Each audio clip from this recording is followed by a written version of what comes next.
अस्सलाम वालेकुम व्यूअर्स, लाखों दरूद और सलाम मोहम्मद वाले मोहम्मद पे। सैयदा खानम बुखारी यूट्यूब चैनल पर आप सबको खुशामदीद। व्यूअर्स, अगर आपका ताल्लुक जेमिनी यानी बुर्ज जौज़ा से है तो आज की ये वीडियो आपके लिए इंतहाई ख़ास और चौंका देने वाली होने जा रही है। आपने कभी महसूस किया है कि कुछ लोग आपके सामने तो मुस्कुराते हैं लेकिन आपकी गैर मौजूदगी में आपके खिलाफ बातें करते हैं? क्या कभी ऐसा हुआ कि आपने किसी पर एतमाद किया और बाद में मालूम हुआ कि वही शख्स आपके राज दूसरों तक पहुंचा रहा था? आप लोग अपनी जहानत, हाजिर जवाबी और तेज़ फहम तबीयत की वजह से लोगों की तवज्जो का हमेशा मरकज़ बनते हैं, लेकिन यही खसूसियात बाज़ अफराद के दिलों में हसद और मुकाबले का जज्बा पैदा कर देती हैं। अक्सर जेमिनी अफराद को अपने दुश्मनों का अंदाज़ा उस वक्त होता है जब नुकसान हो चुका होता है। इस वीडियो में हम उन पोशीदा इशारों, दुश्मनों की चालों और उन लोगों की हकीकत पर बात करेंगे जो खामोशी से जेमिनी आपकी ज़िंदगी में नेगेटिव एनर्जी डालने की कोशिश करते हैं। याद रखें, हर मुखालिफ दुश्मन नहीं होता, लेकिन हर दुश्मन अपनी हकीकत ज़ाहिर भी नहीं करता। इसलिए आज हम नफ्सियाती और रूहानी अलामात को समझने की कोशिश करेंगे जो बताती हैं कि कौन आपके ख़िलाफ़ खेल रहा है। इसलिए वीडियो में एंड तक हमारे साथ रहिए, क्योंकि इसमें वो राज बयान होंगे जो शायद आपकी ज़िंदगी के किसी अहम शख्स का चेहरा बेनकाब कर दें। जेमिनी आपका सबसे नुमायाँ वस्फ़ आपकी ज़हानत और गुफ्तगू की सलाहियत है। जेमिनी अफराद अक्सर महफिल की जान समझे जाते हैं, नए ख़यालात रखते हैं, लोगों को अपनी बातों से मुतासिर कर लेते हैं, लेकिन यही खूबी बाज़ लोगों के लिए नाकाबिले बर्दाश्त बन जाती है। बहुत से जेमिनी अफराद की कामयाबी या मकबूलियत को खुश दिली से लोग कबूल नहीं कर पाते। वो महसूस करते हैं कि जेमिनी हर जगह तवज्जो हासिल करता है, हर मसले का हल निकाल लेता है, ये दूसरों से ज़्यादा आगे निकल जाता है। नतीजतन उनके दिल में हसद पैदा होता है। याद रखें कि दुश्मन हमेशा वो नहीं होता जो आपसे खुलकर इख्तलाफ करे, बल्कि अक्सर वो शख्स ज़्यादा ख़तरनाक होता है जो आपके करीब रहकर आपकी मालूमात हासिल करता है। जेमिनी अफराद चूँकि बहुत मिलनसार होते हैं, इसलिए वो आसानी से लोगों पर एतमाद कर लेते हैं। दुश्मन इसी कमज़ोरी से फ़ायदा उठाते हैं और वो जेमिनी के प्लान्स, ख्वाब और ज़ाती मामलात जानने की कोशिश करते हैं ताकि मुनासिब वक्त पर उन्हें इनके ख़िलाफ़ इस्तेमाल कर सकें। अगर जेमिनी आप महसूस करें कि कोई शख्स बार बार आपकी इन्फॉर्मेशन हासिल करने की कोशिश करता है लेकिन ज़रूरत के वक्त आपका साथ नहीं देता, तो ये एक अहम इशारा हो सकता है कि वो आपका खैर ख्वाह नहीं बल्कि आपका खामोश मुखालिफ है। जेमिनी के लिए सबसे ख़तरनाक दुश्मन वो होता है जो दोस्ती का निकाब ओढ़े रखता है। ऐसा शख्स आपकी तारीफ़ भी करता है और बज़ाहिर आपके साथ भी रहता है, लेकिन दिल में मुकाबले और हसद की आग छुपाए रखता है। जब भी आप कोई कामयाबी हासिल करते हैं तो वो खुशी तो ज़ाहिर करता है, मगर उसके अल्फाज या अंदाज़ में एक अजीब सी बेचैनी होती है। वो आपके अच्छे कामों को छोटा साबित करने की कोशिश करता है या गुफ्तगू का रुख किसी और तरफ मोड़ देता है, और बाज़ औक़ात वो आपके सामने दूसरों की बुराइयां करता है ताकि आप उस पर एतमाद करें, लेकिन यही शख्स बाद में आपकी बातें भी दूसरों तक पहुंचाता है।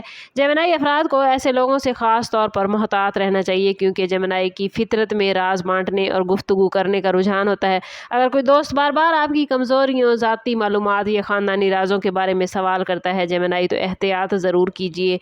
हर सवाल दोस्ती की बुनियाद पर नहीं होता, कुछ सवाल सिर्फ इन्फॉर्मेशन इकट्ठी करने के लिए किए जाते हैं। याद रखें कि असल दोस्त आपकी तरक्की से खुश होता है, जबकि छुपा हुआ दुश्मन आपकी कामयाबी को बर्दाश्त नहीं कर पाता। जेमिनी अफराद को पेशेवराना ज़िंदगी में भी पोशीदा दुश्मनों का सामना करना पड़ता है। ऑफिस, बिजनेस या सोशल सर्कल में ऐसे लोग मौजूद हो सकते हैं जो जेमिनी आपकी तरक्की को रोकने की कोशिश करते हैं। चूँकि आप लोग ज़हीन और तख्लीकी सोच के मालिक होते हैं, इसलिए अक्सर आपके ख़यालात दूसरों की तवज्जो हासिल करते हैं।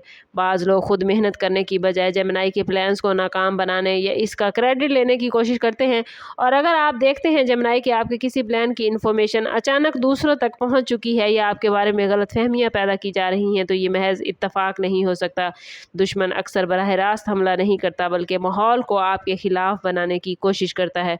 वो दूसरों के दिल में शक पैदा करता है, आपकी साख को नुकसान पहुंचाने की कोशिश करता है और खामोशी से आपके रास्ते में रुकावटें खड़ी करता है। जेमिनी अफराद के लिए ज़रूरी है कि हर किसी के सामने अपने प्लान्स ज़ाहिर न करें और अपनी कामयाबियों का शोर वक्त से पहले ना मचाएं। याद रखें कि बाज़ कामयाबियाँ खामोशी से हासिल की जाएँ तो ज़्यादा महफूज रहती हैं। बाज़ जेमिनी अफराद के लिए दुश्मनी सिर्फ ज़ाहरी मामला तक महदूद नहीं रहती, बल्कि इसके असरात रूहानी और नफ्सियाती सतह पर भी जेमिनी लोग महसूस करते हैं। जेमिनी लोग अगर अचानक गैर मामूली जहनी दबाव, बेचैनी, उलझन या एनर्जी की कमी महसूस करें तो इन्हें अपने इर्द गिर्द के माहौल पर गौर करना चाहिए। हर मसला दुश्मनी की वजह से नहीं होता, लेकिन बाज़ औक़ात मुसलसल हसद, नेगेटिव एनर्जी और ख़राब नीयत रखने वाले लोग इंसान की ज़िंदगी पर असर डाल सकते हैं। जेमिनी, आप लोग चूँकि ज़हनी तौर पर बहुत एक्टिव ज़ोडिएक साइन हैं, इसलिए नेगेटिव एनर्जी का असर आपकी सोच और फैसलों पर बहुत जल्द पड़ता है। अगर आप महसूस करें कि किसी ख़ास शख्स से मिलने के बाद आपकी तबीयत बोझल हो जाती है या आप गैर ज़रूरी परेशानी महसूस करते हैं, तो इस ताल्लुक़ का जायज़ा लेना ज़रूरी है। रूहानी तौर पर ख़ुद को मजबूत रखने के लिए दुआ, ज़िक्र, पॉजिटिव सोच और नेक लोगों की सोहबत बड़ा अहम किरदार अदा करती है। जब आपकी रूहानी ताकत बढ़ती है तो मुखालिफिन की नेगेटिव एनर्जी की कोशिशों का असर कमज़ोर पड़ जाता है और बहुत सी हकीकतें खुद ब खुद सामने आने लगती हैं। दुश्मन को पहचानने के लिए याद रखें जेमिनी, सिर्फ बातों पर नहीं बल्कि रवैयों पर तवज्जो देना ज़रूरी है। जो शख्स बार बार आपकी नाकामियों का जिक्र करे, आपकी कामयाबियों को मामूली समझे या आपके एतमाद को कमज़ोर करने की कोशिश करे, वो काबिल गौर है। आप लोगों को अपनी फितरी जहानत इस्तेमाल करनी चाहिए और लोगों के अल्फाज से ज़्यादा उनके अमाल को देखना चाहिए। एक और अहम निशानी ये भी है कि दुश्मन अक्सर आपको उलझन में रखना चाहता है। वो कभी बहुत करीब आता है, कभी अचानक दूर हो जाता है। वो आपकी तारीफ़ भी करता है और तनकीद भी, ताकि आपकी उसकी असल नीयत समझ न सकें। ऐसे अफराद अक्सर मालूमात लेते ज़्यादा हैं और देते कम। अगर आप अपने रिलेशनशिप को गैर जानिबदाराना जायज़ा लें तो बहुत सी हकीकतें आपके सामने आ सकती हैं। हर वो शख्स जो आपके साथ वक्त गुजारता है ज़रूरी नहीं कि आपके हक़ में हो, इसलिए अपनी हदूद मुकर्रर करें। हर राज हर एक को ना बताएं और अपने फ़ैसले दूसरों की राय पर मुकम्मल तौर पर मुनहिसर ना करें। यही एहतियात आपको बहुत से पोशीदा दुश्मनों से महफूज रख सकती है। जेमिनी के दुश्मन अक्सर सामने नहीं बल्कि पर्दे के पीछे काम करते हैं। वो हसद, मुकाबले, गलत फहमियों और खामोश चालों के ज़रिए अपना असर डालने की कोशिश करते हैं। लेकिन याद रखें जेमिनी कि सच ज़्यादा देर तक छुपा नहीं रहता। जब आप लोग अपनी जहानत, बसीरत और रूहानी ताकत को इकट्ठा कर लेते हैं तो ना सिर्फ दुश्मन की चालों को समझ सकते हैं बल्कि उनसे आगे भी निकल सकते हैं। इस वीडियो का मकसद आपके दिल में खौफ पैदा करना नहीं बल्कि आगाही देना था, ताकि आप अपने इर्द गिर्द के लोगों को बेहतर अंदाज में पहचान सकें। अगर आज की बातों में आपको किसी शख्स की झलक नज़र आई है तो जल्दबाजी में कोई भी फैसला ना कीजिएगा, बल्कि उसके रवैयों को मज़ीद मुशाहिदा करें। बाज़ औक़ात वक्त खुद सबसे बड़ा राज खोलने वाला साबित होता है। और अब एक अहम सवाल कि क्या आप जानना चाहते हैं कि आप लोगों के ख़िलाफ़ सबसे ज़्यादा हसद किन ज़ोडिएक साइन के अफराद में पाया जाता है, और वो कौन सी पोशीदा कमज़ोरियाँ हैं जिन्हें दुश्मन आपके ख़िलाफ़ इस्तेमाल करना चाहते हैं। अगर आप ये वीडियोस चाहते हैं तो कमेंट में हमें ज़रूर बताइए, और चैनल पर नए हैं तो चैनल ज़रूर सब्सक्राइब कीजिएगा। बेल आइकन दबाना ना भूलें ताकि हमारी हर नई आने वाली वीडियो सबसे पहले आपको मिले। समअप करते हैं इस बात के साथ कि सदका रद्द बला है और दुरूद पाक में हमारे तमाम मसाइल का हल। कोशिश करें कि वक्तन फ़वक्तन अपना सदका देते रहें और जितना हो सके हुज़ूर सल्लल्लाहु तआला अलैहि वसल्लम की बारगाह अक़दस में दुरूद पाक का नजराना पेश करें। अल्लाह ताला आप लोगों को दुनिया और आखिरत की आसानी अता फरमाए। मिलते हैं किसी अगली वीडियो में, तब तक के लिए अल्लाह हाफ़िज़।